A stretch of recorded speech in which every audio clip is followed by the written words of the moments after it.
If you're planning a trip to India, then this video is for you. We're going to run you through all of the questions that you might be asking before your trip, like where to go, what time of year to go, what visas you might need, and is it safe? India can definitely be quite overwhelming, but Abby and I, we've travelled around India quite a lot, the two of us and separately. So we know everything about India, from the north near the Himalayas to the desert in Rajasthan to the south, beautiful tropical south in Kerala. So we definitely have all the tips and tricks for you. Make sure you like this video if you do get some value out of it, and subscribe because we send these videos out all the time. And we're going to be sharing all of these tips and tricks whilst we share a day in our life here. We are currently in Kerala in India at a beautiful place called the Indian Summer House. We've woken up, it is around 10 a.m. We're going to be doing a bit of work. We're going to be hanging by the pool. We've got a cooking class tonight. I'm going to finally learn how to cook some Indian food, or just finally learn how to cook in general. And I can't believe you admitted that. And we're going to take you along for the ride whilst we share all these tips and tricks. So let's dive in. The best time to travel to India is between December to early March. This is actually the winter season of India, but it's the most pleasant because it's not boiling hot and it's not torrential rain. Anything kind of after April, it gets extremely hot, so it's very unpleasant. But the climate all around India is completely different. You have such a big country, so if you go right up the north, you're going to get some cooler temperatures. If you go right down the south, it's going to be super hot, super rainy. You know, Kerala gets 2 rainy seasons, so some things differ. Make sure you just check before you go. Another really cool thing you can do is plan your trip around some festivals. So they have Holi, which is in March, and then they have a kite festival, and they have Diwali. I think Diwali is in October, November, and the kite festival, I think it differs depending on where you are at. I actually was able to go to the kite festival one year, and it was the most fun I've ever had in Jaipur. Everyone is on their rooftops blasting music and flying kites, and it's a competition, so you have to cut other people's kites down, and it's a really cool experience. So some destinations that you cannot miss on your Indian trip. The first one on your list is the Golden Triangle. So this is made up of Delhi, Agra and Jaipur, and this is when you can find the famous Taj Mahal. So 10 years ago on my first Indian trip, it was just me and my girlfriend. So we hired a guided tour to take us around the triangle. It just made us feel a lot more safe and secure. Being 2 women, there are a lot of eyes on you. It can feel a little unsafe in places, but having that guided tour just gave us so much more confidence, and knowing that we could just get around safely from place to place is definitely something that made our trip a whole lot better. So outside of the Golden Triangle, you can also visit some awesome places like Udaipur, which has beautiful lakes. It's a beautiful lake city, so I would definitely recommend going there and checking it out. Then you have Jaisalmer, and they have big deserts. And I actually did a trip with my family at one stage, and we rode camels into the desert, and we camped overnight in these awesome tents, and they had music and everything. Me and my brother actually had a camel race. I'll just say I won, honestly. But it was a really cool experience. And then also Jodhpur has just got a beautiful history and beautiful forts as well, so another one you can check out. And then if you head further up north to the Himalayas, if you have time, the foothills of the Himalayas are all part of India, and they are absolutely incredible. So venturing up there, even when it's cold, it's quite beautiful, and you can climb some mountains and look over all the Himalayan cliffs, and it's a really cool experience to be up there. There's some really unique experiences up in the Himalayas, so you can also hire guides to take you on big hikes and stay in some really beautiful places. I'll put some details about that below because, something to check out. Once you're finished up north, then you're going to want to head down south. This is more tropical regions, and you're going to get some beautiful beaches down the south. So you have Goa first, and Goa is a bit of a party town, but it's also a beautiful beach town. So the north of Goa is very party, the south of Goa is much quieter and relaxing, really cool place to hang out. Lots of people from overseas there, but a really nice vibe. And then down the bottom you have Kerala, and this is where my family's from. My mum is from Kerala. It's beautiful, beautiful tropical weather, lots of rivers and backwaters. And one experience that we'd recommend if you are in Kerala is to do a houseboat. But they have heaps of these houseboats that go on the rivers, and you can actually stay on them for a few days. So 1 to 2 days is probably just all you need to experience that, but it's beautiful, calm, relaxing, something special, I guess. Another place that you might want to look to adding to your itinerary is the Andaman Islands. Now these are small little islands off the coast of India near Chennai. I visited these my first trip as well, and what we did is fly to Chennai. That's actually a pretty cool city to explore as well. And then we got on a boat, and it was like a 6-hour boat ride to these beautiful islands. They are like tropical paradise. And at the time when we went, they were very quiet. So if you want like full tropical, really quiet, beautiful, pristine, white sand, blue ocean type vibes, then check out the Andaman Islands as well. And then one final special spot that you can go to is called Hampi, and it's the home to some real historical sites, so real ancient historical sites that you can go visit and explore. It's actually got a really big kind of hippie community, and they do lots of bouldering and rock climbing there. So if you're into that, then definitely head over there. It's not too far, it's a bit more inland from Goa. All right, coffee's done. We're going to head up back to our room and do a bit of work for a couple of hours before lunchtime, but we're also going to talk through the foods and dishes that you cannot miss on your trip, the visas that you need, and some other special experiences that you can't miss too.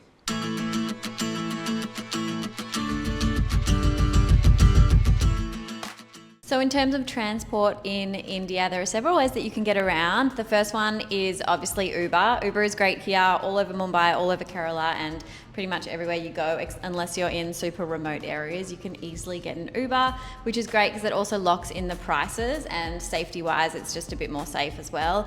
Then of course you've got your normal tuk-tuk and your taxis. With them, just make sure that you ask the price beforehand so that you don't end your trip and get ripped off. That is just a tip there. And then of course you've got your scooters, so hiring a scooter is super easy wherever you go. The only thing is, compared to Thailand, I feel like India is very hectic on the roads. I don't love riding a scooter in, not that I personally ride, Thais does, but I get a lot, I get a lot more stressed in India, even as the passenger, just because it's really, really hectic. So you want to be a good driver. Yeah, and then the other ways you can get from city to city, you can go on sleeper buses, and they work pretty well, except if you do arrive early in the morning, just make sure you have accommodation or someone to get you from the bus stop to your accommodation. It's super important. And they're very cheap. The other thing is trains. Now, trains, you can book multiple classes of train, first class, second class, and general admission to the trains. I would personally recommend to always at least go second class, and usually go first class. The second class and first class, I think the difference is like there's cushions on the seat, and sometimes it's a little bit better. But if you go in general admission, it can be really hectic, especially if you've come to India for the first time. It is a very hectic cultural experience, and you have to be prepared because these trains can go for ages as well. You can be on the train for 13, 16 hours. One time we did go into general class, and honestly I didn't last very long in there. And knowing India, knowing how it all works, what I did was just go up to second class, and I sat there, and it all worked out fine. Most people are happy to have you up there anyway, and if you need to pay something, you just pay something, you'll be fine.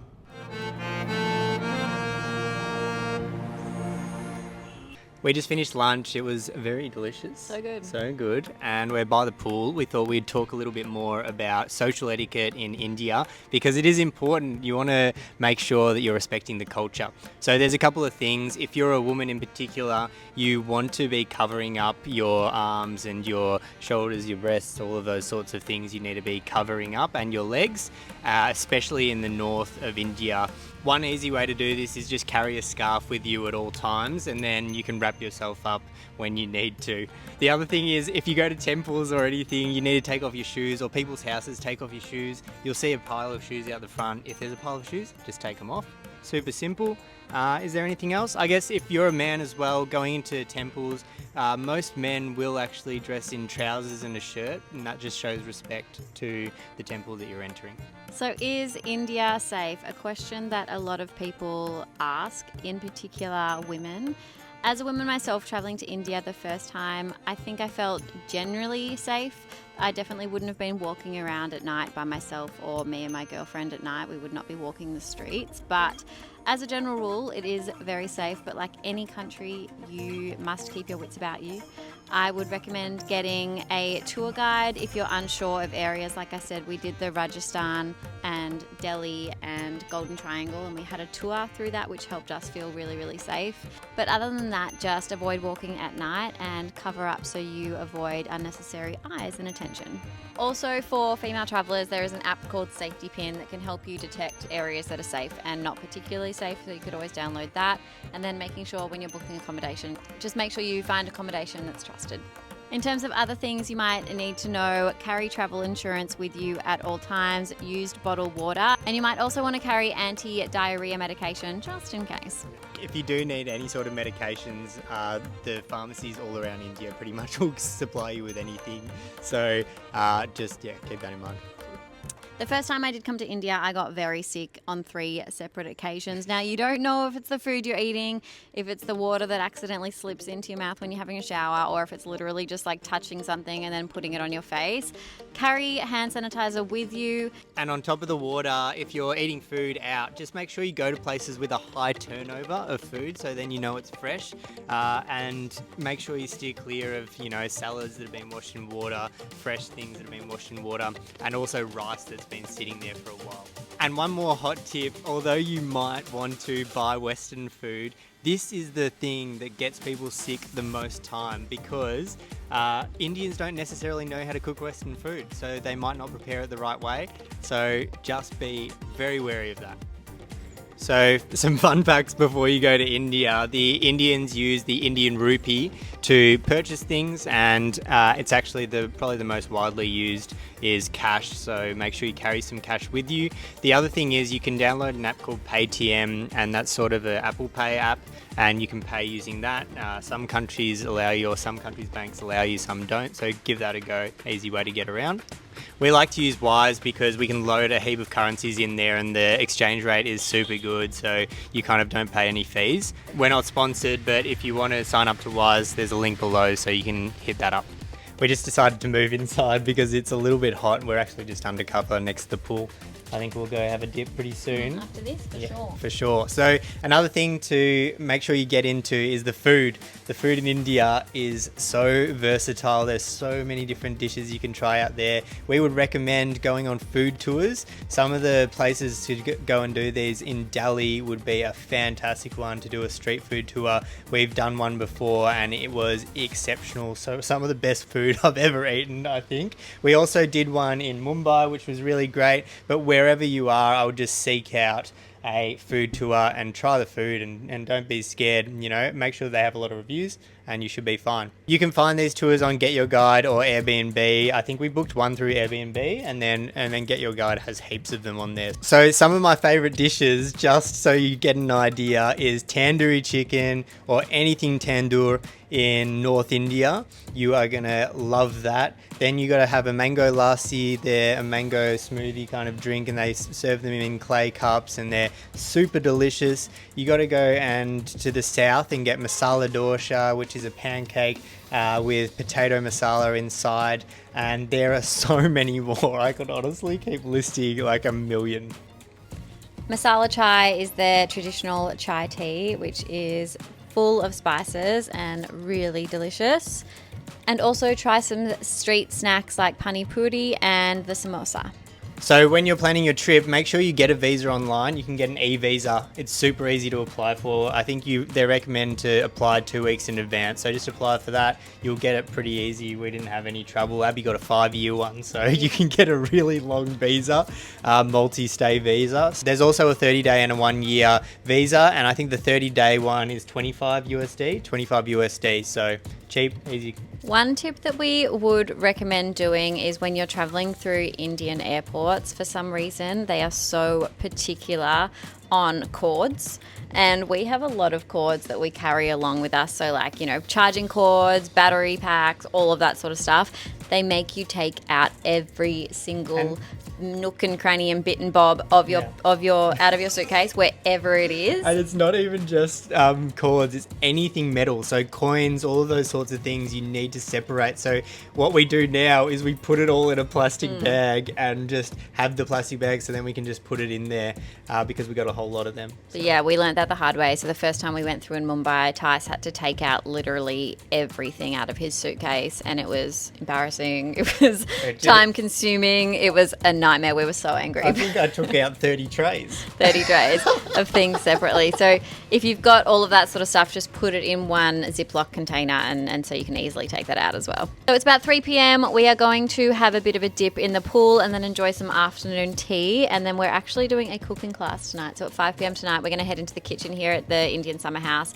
And the lovely chef Anthony is going to take us through how to cook a chicken curry and also a chicken stew, sorry, not a curry, and an avial, which is a vegetarian South Indian dish. Yeah, excited. Let's go.